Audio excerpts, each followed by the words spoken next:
United, united we stand.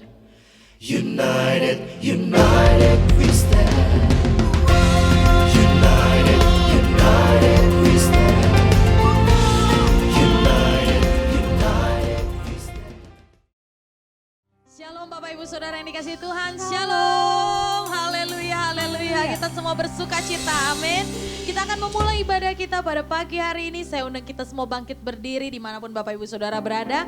Kita mau satu dalam doa, kita berdoa. Terima kasih Tuhan Yesus, terima kasih Allah Bapa yang kami sembah, kami kasihi. Terima kasih Tuhan, hari ini Tuhan terima kasih untuk kesempatan kami boleh kembali beribadah di hadapan-Mu. Dimanapun kami berada saat ini Tuhan, kami percaya hadirat Allah yang sama boleh ada bagi kami semua.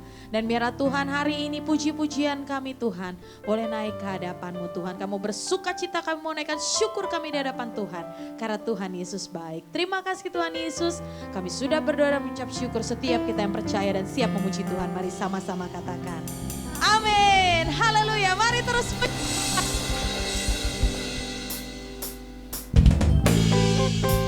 mari sama-sama tepuk tanganmu di hadapan Tuhan saudara, haleluya. Mari bersuka cita sebab Tuhan ada bersama dengan kita saudara, haleluya.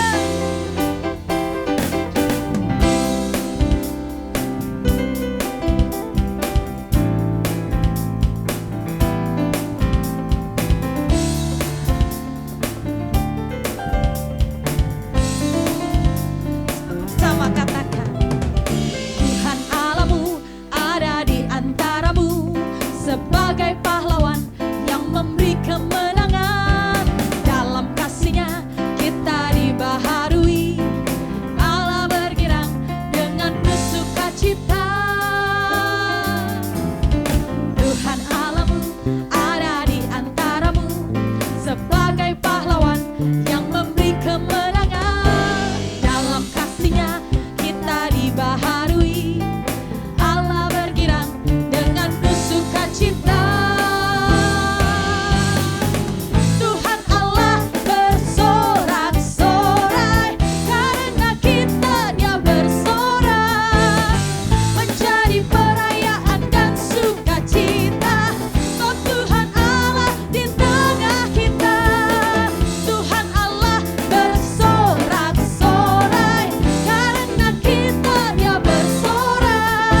mau siapkan hati kita mau dengar firman Tuhan.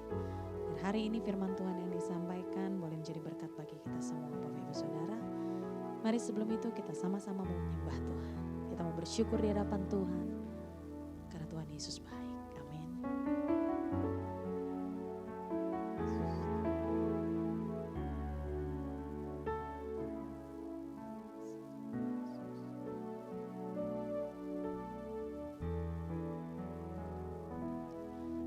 Aku hendak bersyukur pada Tuhan karena keadilan-Nya dan bermazmur bagi nama Tuhan yang maha tinggi. Ya Tuhan, Tuhan kami, betapa mulianya nama-Mu, Tuhan kami, dimuliakan atas seluruh bumi. Mari sama-sama katakan pujian. Aku hendak bersyukur pada Tuhan karena keadilan-Nya dan bermazmur bagi nama Tuhan yang maha tinggi. Ya Tuhan, Tuhan kami, betapa mulianya nama-Mu. Tuhan kami, dimuliakan atas seluruh bumi. Ya Tuhan, Tuhan kami, betapa mulianya nama-Mu, Tuhan kami, dimuliakan atas seluruh bumi. Mari sekali lagi katakan, aku hendak bersyukur pada Tuhan karena keadilan-Nya dan bermazmur bagi nama Tuhan yang maha tinggi. Ya Tuhan, Tuhan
Segala puji syukur bagimu, ku tinggikan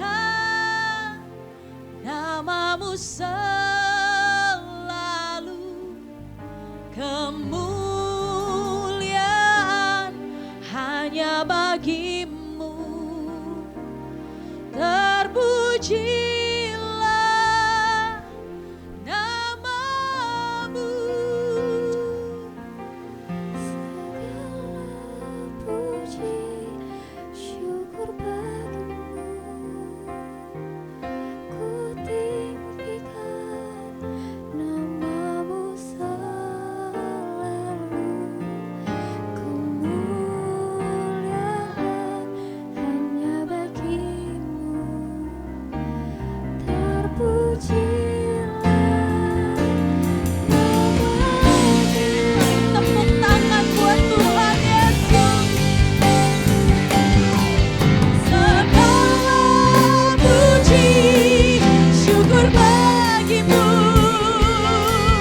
ku tinggikan namamu selalu.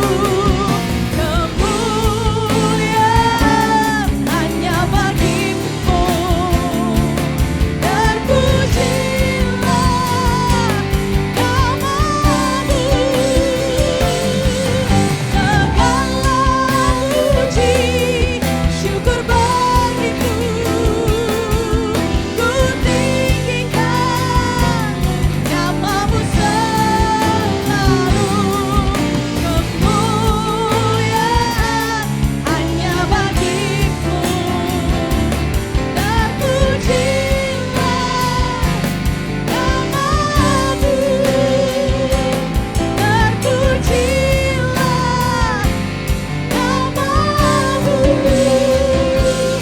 Terpujilah namamu,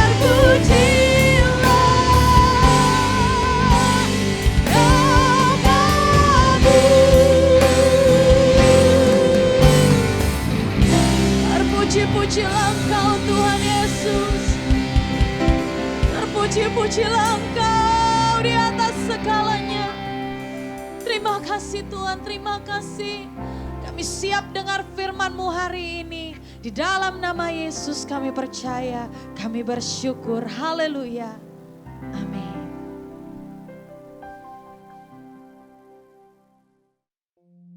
Shalom semuanya. Kita baru saja memasuki tahun yang baru, yaitu tahun 2022. Kita baru saja meninggalkan tahun 2021, tahun integritas, the year of integrity, di mana Tuhan menekankan agar kita hidup berintegritas, yang artinya semakin menyerupai dengan gambar Yesus. Mungkin ada yang bertanya-tanya, bagaimana keadaan tahun 2022? Apakah keadaan saya akan lebih baik atau lebih jelek? Bagi saudara yang sedang bertanya-tanya seperti itu, saya mau katakan bahwa kita harus berpegang pada firman Tuhan. Sesuai dengan Ratapan 3 ayat 22 dan 23 yang berkata, tak berkesudahan kasih setia Tuhan, tak habis-habisnya rahmatnya, selalu baru tiap pagi, besar kesetiaanmu. Berdasarkan ayat ini, kita harus percaya bahwa kasih setia Tuhan selalu baru tiap hari, selalu baru tiap minggu, selalu baru tiap bulan, dan selalu baru tiap tahun. Karena itu, saya akan mengajak saudara-saudara untuk memperkatakan ini. Tuhan, saya percaya tahun 2022 akan lebih baik daripada tahun 2021. Karena kasih setia Tuhan selalu baru tiap hari, selalu baru tiap minggu, selalu baru tiap bulan, dan selalu baru tiap tahun. Kasih Tuhan tak berkesudahan, tak habis-habisnya rahmatnya,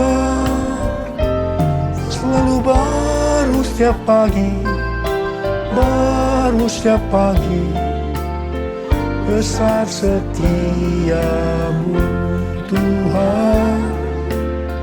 besar setiamu, besar setiamu Tuhan, besar setiamu.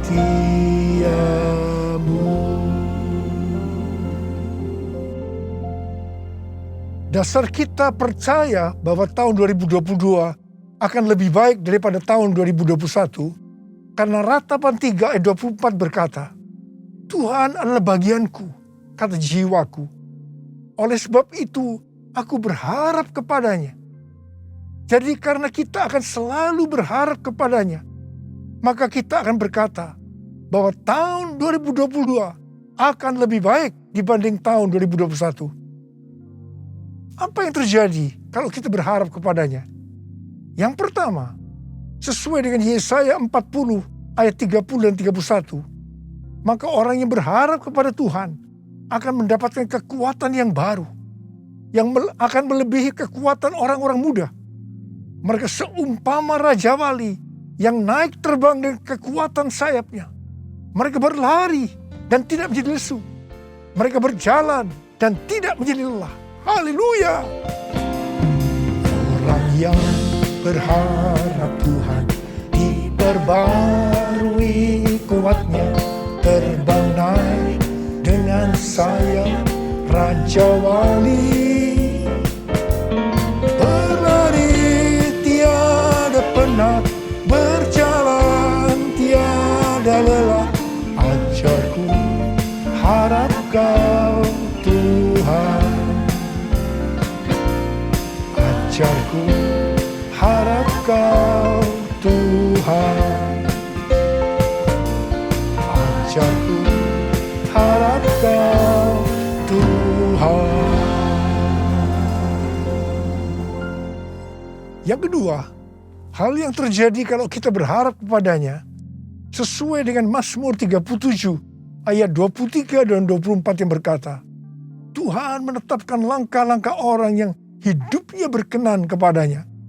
Apabila ia jatuh, tidaklah sampai tergeletak, sebab Tuhan menopang tangannya. Orang yang hidupnya berkenan kepada Tuhan adalah orang yang berharap kepada Tuhan. Bagi orang yang seperti itu, Tuhan akan menetapkan langkah-langkahnya. Dan apabila ia jatuh, tidaklah sampai tergeletak, sebab Tuhan menopang tangannya. Perlu dicatat, sebagai orang-orang yang berkenan kepada Tuhan, kita bisa jatuh ke dalam berbagai macam kegagalan dan masalah. Tetapi Alkitab berkata, kita bisa jatuh, tetapi tidak sampai tergeletak, sebab Tuhan menopang tangan kita. Tuhan menetapkan langkah-langkah orang yang hidupnya berkenan kepadanya. Apabila ia jatuh, tak sampai tergeletak, sebab Tuhan menopang tangannya. Tangannya, tangannya, oh tangannya, tangannya, sebab Tuhan menopang tangannya. Apabila ia jatuh, tak sampai tergeletak, sebab Tuhan menopang tangannya. Sebab Tuhan menopang tangannya. Sebab Tuhan menopang tanganku. Sebab Tuhan menopang tanganku. Yang ketiga, hal yang terjadi kalau kita berharap kepadanya adalah sesuai dengan Yeremia 17 ayat 7 dan 8 yang berkata, diberkatilah orang yang mengandalkan Tuhan, yang menaruh harapannya pada Tuhan. Ia akan seperti pohon yang ditanam di tepi air, yang merambatkan akar-akarnya ke tepi batang air, dan yang tidak mengalami datangnya panas terik, yang daunnya tetap hijau, yang tidak khawatir dalam tahun kering, dan yang tidak berhenti menghasilkan buah. Haleluya! Yang keempat, hal yang akan terjadi kalau kita berharap kepadanya. Sesuai dengan Mazmur 32 ayat 8 dan Mazmur 33 ayat 18. Bahwa mata Tuhan tertuju kepada mereka yang takut akan Dia. Kepada mereka yang berharap akan kasih setianya. Tuhan akan mengajar, menasehati, dan menunjukkan jalan yang harus kita tempuh. Tuntunan Tuhan ini akan kita mengerti hanya kalau mata kita tertuju kepada Dia. Alasan yang kedua, mengapa kita berkata kalau tahun 2022 akan lebih baik daripada tahun 2021? Karena hati kita melekat kepada Tuhan. Karena kita hidup intim dengan Tuhan. Dalam Mazmur 91 ayat 14 sampai dengan 16, Tuhan berkata, "Sungguh hatinya melekat kepadaku, maka aku akan meluputkannya. Aku akan membentenginya, sebab ia mengenal namaku. Bila ia berseru kepadaku, aku akan menjawab. Aku akan menyertai dia dalam kesesakan.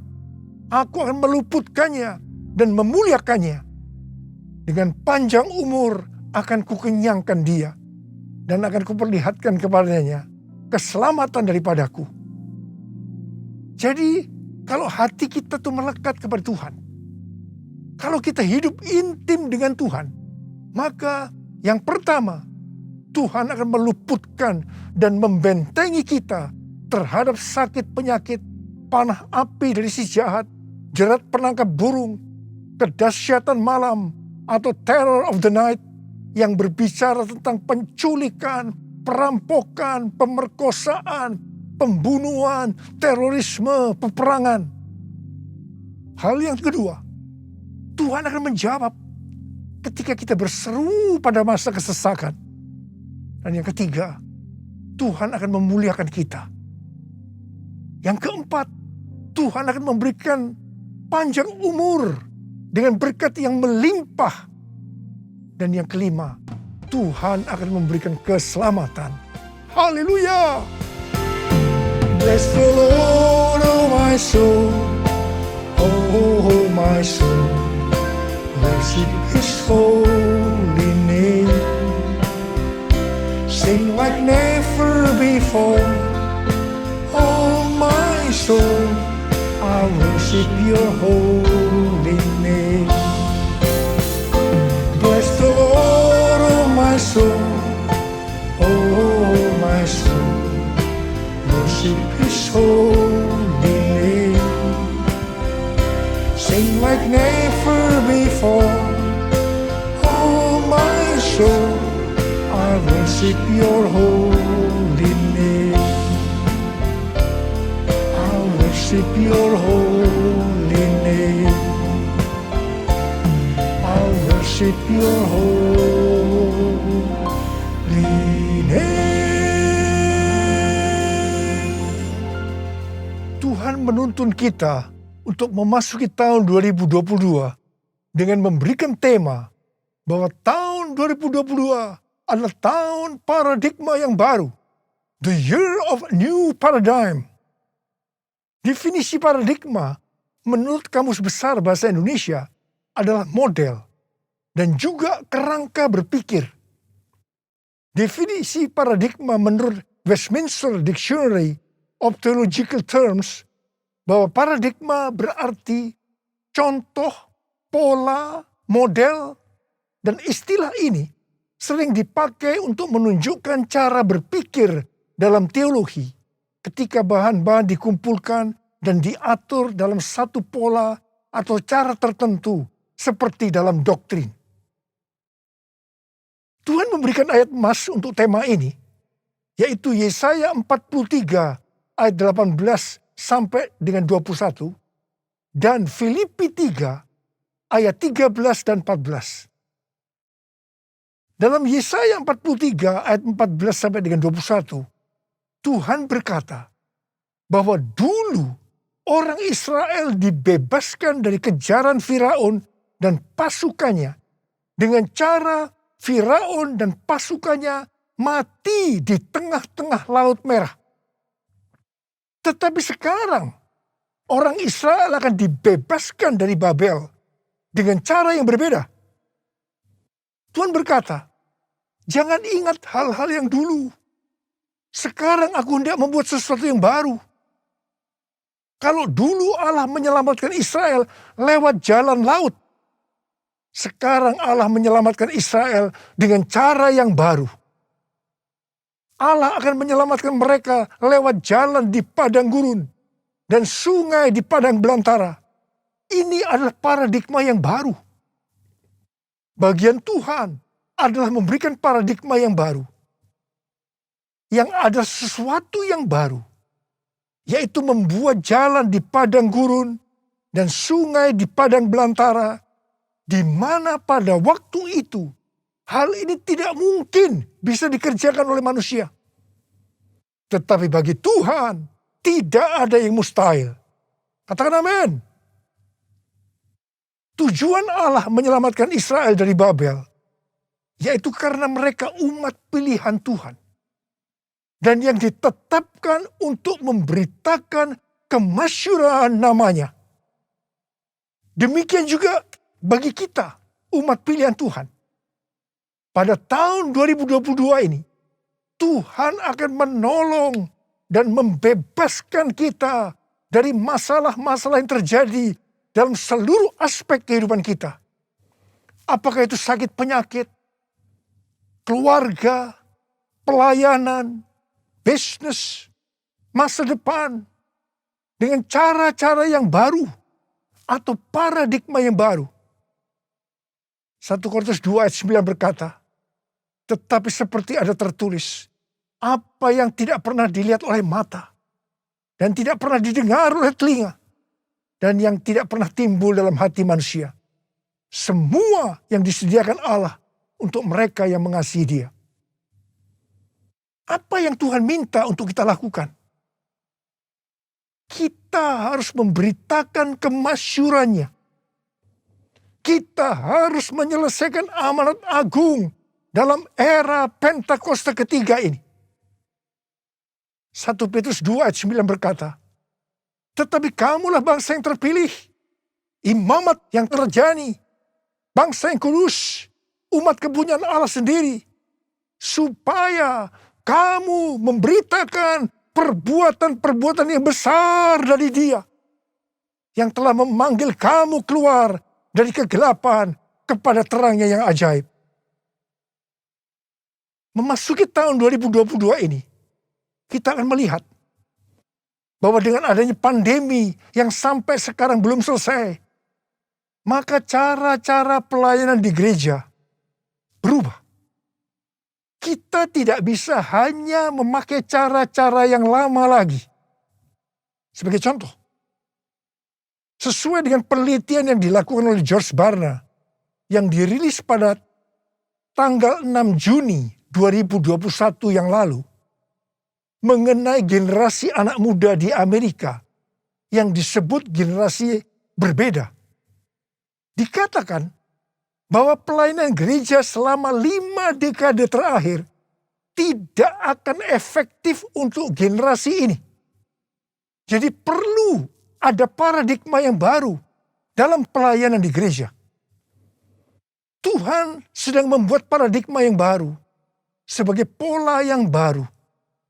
Dan bagian kita adalah menerima sebagai cara pandang yang baru. Demikian juga dengan cara berbisnis. Pasti banyak dari cara-cara yang lama yang sudah tidak bisa dipakai lagi. Perlu diperhatikan bahwa Wahyu 13 ayat 16 pasti akan digenapi. Manusia tidak dapat membeli dan menjual kalau tidak memiliki tanda antikristus di tangan kanannya dan di dahinya. Dan dengan seizin Tuhan, dunia sekarang sedang dibawa ke sana untuk menggenapi Wahyu 13 ayat 16 tadi. Tetapi bagi kita yang percaya bahwa pengangkatan terjadi sebelum masa sengsara yang disebut dengan pre-tribulation, kita tidak akan mengalami itu. Sekali lagi saya mau katakan pada saudara, kita tidak akan mengalami itu. Jadi, daripada kita disibukkan memikirkan chip dari antikristus sampai menolak untuk divaksinasi, sebaiknya kita mempersiapkan diri kita untuk pengangkatan yang sudah sangat-sangat dekat waktunya. Maranatha, Tuhan Yesus datang segera. Jadi, dalam tahun paradigma yang baru ini, ada 3 hal yang harus diperhatikan. Yang pertama, paradigma adalah inisiatif Tuhan sendiri yang perlu diresponi oleh umatnya. Ada bagian yang Tuhan perbuat, ada bagian yang umatnya harus lakukan. Yang kedua, bagian Tuhan membuat sesuatu yang baru, yaitu paradigma sebagai pola. Dan yang ketiga, bagian umat Tuhan melihat, mengetahui, dan menerima yang Tuhan buat, yaitu paradigma sebagai cara pandang. Hatiku percaya, hatiku percaya, hatiku percaya, selalu ku percaya, selalu ku percaya, selalu ku percaya.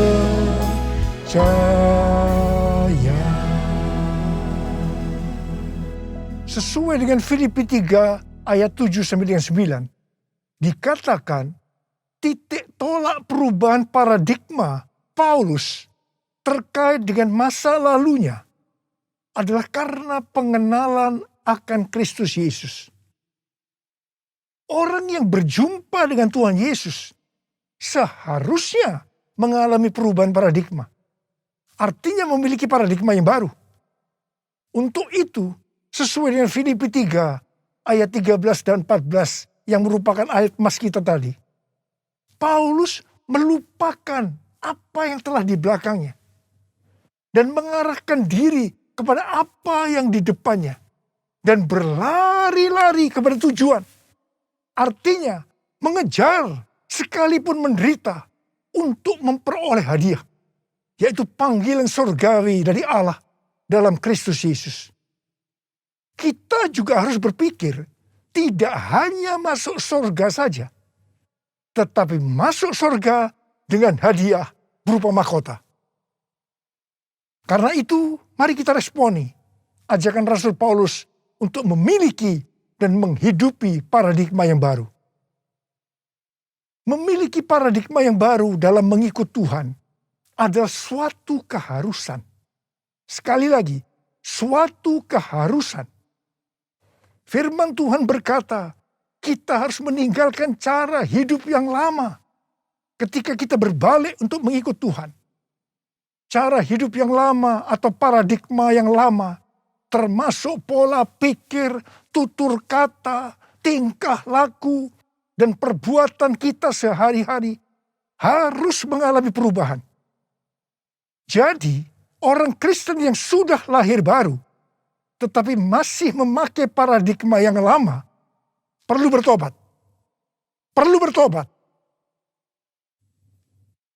Apa yang Alkitab katakan tentang paradigma yang baru? Roma 12 ayat 2 berkata, janganlah kamu menjadi serupa dengan dunia ini, tetapi berubahlah oleh pembaharuan budimu, sehingga kamu dapat membedakan manakah kehendak Allah, apakah yang baik, yang berkenan kepada Allah, dan yang sempurna. Dalam bahasa Yunani, kata yang dipakai untuk budi adalah nous, yang artinya pikiran, akal budi, pola pikir atau mindset. Yang sama juga artinya dengan paradigma. Di sini Tuhan menghendaki agar kita memiliki pikiran atau paradigma yang baru. supaya kita tidak sama lagi dengan dunia ini. Dan mengerti kehendak Allah. Sebelum bertobat, pola pikir dan cara hidup kita pasti sama dengan dunia ini. Tinggalkan itu. Tinggalkan itu. Masuk ke dalam paradigma yang baru. Ingat, paradigma yang lama akan menghambat kita untuk mengerti kehendak Allah. Ada pesan Tuhan yang kuat hari-hari ini. Yaitu agar kita mengerti dan melakukan kehendak Allah pada zaman ini. Bagaimana supaya kita memiliki pola pikir atau paradigma yang baru? Yaitu melalui firman Allah dan Roh Kudus. Karena itu baca Alkitab setiap hari. Renungkan, lakukan, dan saksikan. Dan selalu berkata, penuhi kami dengan Roh-Mu ya Tuhan. Biarlah kami dituntun dengan firman dan Roh-Mu. Pada akhirnya, diingatkan bahwa paradigma yang lama, yaitu pola pikir duniawi yang berdampak kepada kehidupan duniawi, akan berujung kepada kebinasaan, akan kehilangan keselamatan. Karena itu, miliki dan hidupi paradigma yang baru. Kita akan menjadi serupa dengan gambar Yesus. Kita menjadi orang yang berintegritas. Kita akan mencari dan memikirkan perkara-perkara yang di atas, bukan yang di bumi. Sehingga pada saat Tuhan Yesus menjemput kita, gerejanya di awan-awan, kita akan diangkat dan masuk surga dan akan bersama-sama dengan Tuhan Yesus selama-lamanya. Hosana, Hosana di tempat yang tinggi. Hosana, Hosana di hati yang suci. Hosana, Hosana di tempat yang tinggi. Hosana, Hosana di hati yang suci. Di hati yang suci. Di hati yang suci. Jadi saudara-saudara, memasuki tahun 2022 yang Tuhan berikan tema tahun paradigma yang baru, the year of new paradigm, maka ada 6 hal yang harus diperhatikan. Yang pertama, Tuhan sedang membuat paradigma yang baru, dan kita harus menerimanya sebagai pola pikir dan cara pandang yang baru. Yang kedua, Tuhan akan menolong dan akan membebaskan kita dari masalah-masalah yang terjadi dalam seluruh aspek kehidupan kita dengan paradigma yang baru. Dan kita harus mengerti dan menerimanya. 1 Korintus 2 ayat 9 akan kita alami. Yaitu apa yang belum pernah dilihat oleh mata, belum pernah didengar oleh telinga, belum pernah timbul dalam hati, akan kita alami. Karena kita mengasihi Tuhan Yesus. Tuhan mengingatkan kita, ini yang ketiga, sebagai orang Kristen yang sudah lahir baru, agar kita meninggalkan kehidupan duniawi yang disebut dengan paradigma yang lama, untuk masuk dalam paradigma yang baru, yaitu kehidupan surgawi.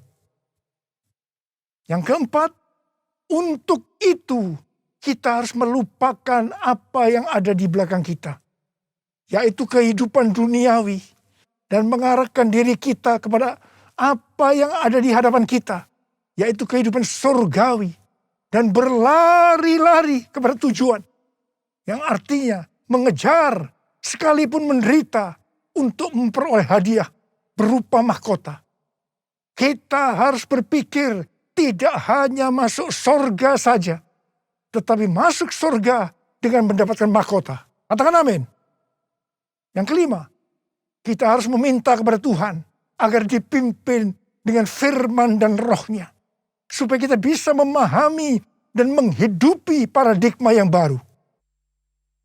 Yang keenam, dengan adanya paradigma yang baru ini, apa yang Tuhan minta kepada kita untuk dilakukan? Yaitu supaya kita memberitakan perbuatan-perbuatan yang besar dari Dia yang telah menyelamatkan kita. Supaya dalam era Pentakosta ketiga ini, kita menyelesaikan amanat agung. Dan setelah itu Tuhan Yesus datang kembali.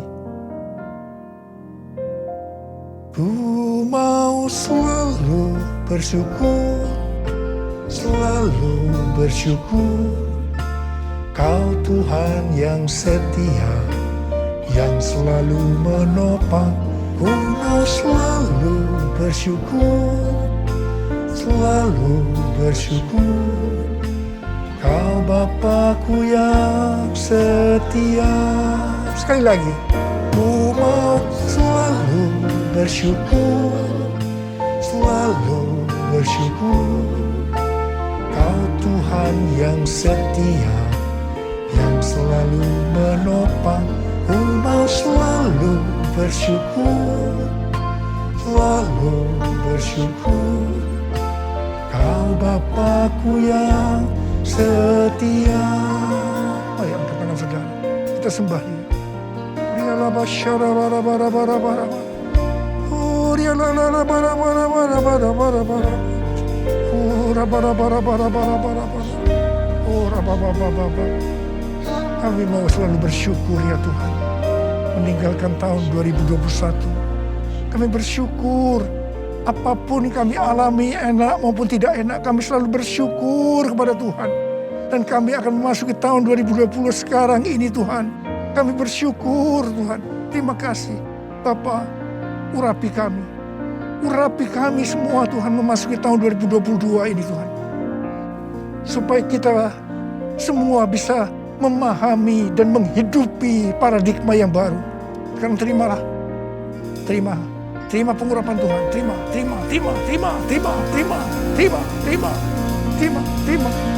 Tuhan, kami mengucap syukur ya Tuhan. Kami mengucap syukur ya Tuhan. Ku mau selalu bersyukur, selalu bersyukur. Kau Tuhan yang setia, yang selalu menopang. Ku mau selalu bersyukur, selalu bersyukur.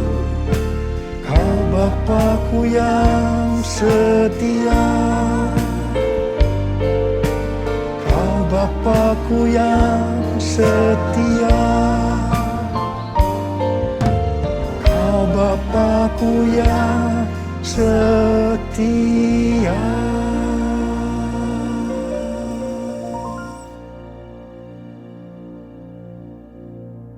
Mari saudara-saudara, kita akan masuk dalam perjamuan kudus. Ini adalah perjamuan kudus yang pertama dalam tahun yang baru, tahun 2022 ini. Kita akan mengingat ayat ini. Sebab setiap kali kamu makan roti ini dan minum cawan ini, kamu memberitakan kematian Tuhan sampai Ia datang. Perjamuan kudus adalah perjamuan Tuhan Yesus sendiri. Setiap kali kita masuk ke dalam perjamuan kudus, Tuhan Yesus selalu berkata kepada kita, biarlah ini menjadi peringatan akan daku. Peringatan akan daku. Karena itu mari saudara-saudara, kita tundukkan kepala, kita arahkan hati kita kepada kebaikan Tuhan. Apa yang telah Tuhan Yesus perbuat dalam hidup ini? Supaya kita lebih mengasihi Tuhan Yesus. Kita supaya lebih mengasihi satu dengan yang lain. Bapa, siapakah kami sebelum kami mengenal Engkau? Kami semua orang berdosa. Upah dosa adalah maut, mati. Tapi Engkau yang tidak berdosa telah dijadikan dosa oleh karena kami. Engkau harus turun dari surga mulia, menjelma menjadi manusia, mati ganti kami dengan penderitaan yang luar biasa. Tuhan, terima kasih. Terima kasih buat kebaikan Tuhan. Terima kasih buat kebaikan Tuhan. Ya Tuhan, Kau jadikan kami sebagai anak-anak-Mu. Kau tuntun, Kau bela, Kau lindungi. Engkau sembuhkan kami, Engkau berikan kepada kami visi-visi yang baru, memasuki tahun yang baru ini Tuhan. Engkau tegur juga kalau kami salah. Itu Engkau ya Aba. Itu Engkau ya Aba. Saudara, Tuhan akan memberkati kita semua melalui perjamuan kudus. Tapi Tuhan mau kita makan dan minum dengan cara yang benar. Karena itu, mari masing-masing berdoa, introspeksi. Kita baru saja meninggalkan tahun yang lama, tahun 2021. Memasuki tahun yang baru, tahun 2022. Mari, kalau ada hal-hal yang belum diselesaikan selama ini dengan Tuhan, memasuki tahun yang baru, kita selesaikan sekarang ini. Kita minta ampun. Kalau ada hal-hal yang menyedihkan hatinya Tuhan, kita minta ampun. Ampuni saya Tuhan. Ampuni, katakan begitu. Katakan, ampuni saya Tuhan. Ampuni saya. Tuhan, ampuni kami semua Tuhan. Ampuni kami semua. Kau melihat anak-anak-Mu semua yang sedang meminta ampun padamu. Ampuni Tuhan. Berkati mereka memasuki tahun yang baru. Tahun 2022, tahun paradigma yang baru ini. Ya Bapa, ya Bapa, ya Bapa. Ya Bapa, ya Bapa. Terima kasih, terima kasih. Terima kasih. Tuhan, terima kasih. Kau sudah mengampuni kami. Kau sudah mengampuni kami. Sekarang saudara-saudara, mari kita masuk dalam perjamuan kudus. Dengan hati yang penuh ucapan syukur. Dalam nama Yesus. Amin. Sekarang, mari kita angkat roti di tangan kanan kita tinggi-tinggi. Sebab apa yang telah kuteruskan kepadamu, telah aku terima dari Tuhan. Yaitu bahwa Tuhan Yesus pada malam waktu ia diserahkan mengambil roti. Dan sesudah itu ia mengucap syukur atasnya. Dia memecah-mecahkannya dan berkata, inilah tubuhku yang diserahkan bagi kamu. Perbuatlah ini menjadi peringatan akan aku. Saudara dikasihi Tuhan, bukankah roti yang kita pecah-pecahkan ini adalah persekutuan kita dengan tubuh Kristus? Mari kita makan dalam nama Yesus.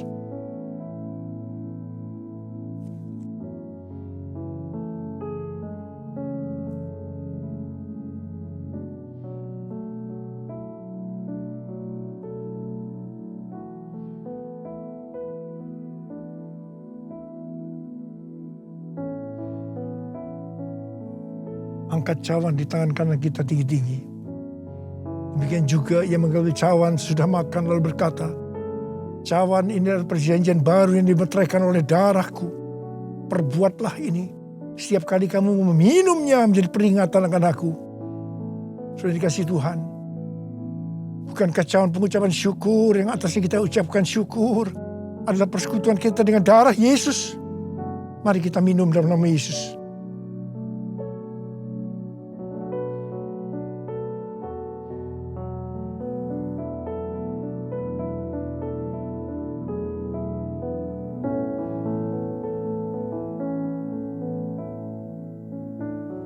Mari angkat tangan kita. Ucapkan syukur dengan suara. Jangan diam. Jangan diam. Ucapkan syukur ya Tuhan. Terima kasih ya Tuhan. Terima kasih. Terima kasih ya Tuhan. Terima kasih ya Tuhan. Terima kasih. Oh ralabaya ralabarabarabarabara. Tuhan, kamu berdoa buat anak-anakmu semua ya Tuhan. Mereka semua sedang mengangkat tangan di hadapan-Mu Tuhan. Kamu berdoa bagi yang sakit. Sembuhkan mereka ya Tuhan. Sembuhkan mereka. Sembuh dalam nama Yesus. Sembuh dalam nama Yesus. Terima mujizat Tuhan. Terima. Oh Tuhan, terima kasih. Katakan terima kasih. Katakan terima kasih buat kesembuhan. Buat pertolongan Tuhan. Buat pemulihan. Katakan terima kasih. Terima kasih. Terima kasih. Terima kasih. Terima kasih. Yesusku, terima kasih Yesusku. Puji syukur hanya bagi Tuhanku. Terima kasih Yesusku. Terima kasih Yesusku. Puji syukur hanya bagi Tuhanku. Terima kasih kasih Yesusku, terima kasih Yesusku. Puji syukur hanya bagi Tuhanku. Terima kasih Yesusku, terima kasih Yesusku. Puji syukur hanya bagi Tuhanku. Puji syukur hanya bagi Tuhanku. Puji syukur hanya bagi Tuhanku. Terima kasih, terima kasih Abah. Terima kasih, terima kasih Abah. Terima kasih. Angkat tangan saudara, terimalah berkat Tuhan. Kasih karunia yang berlimpah-limpah daripada Allah Bapa dalam anaknya tunggal Yesus Kristus. Persekutuan yang manis dengan Roh Kudus menyertai saudara sekalian mulai hari ini. Sampai Tuhan Yesus datang menjemput kita di awan-awan. Dan bahkan sampai selama-lamanya. Yang percaya bersama-sama katakan, Amin.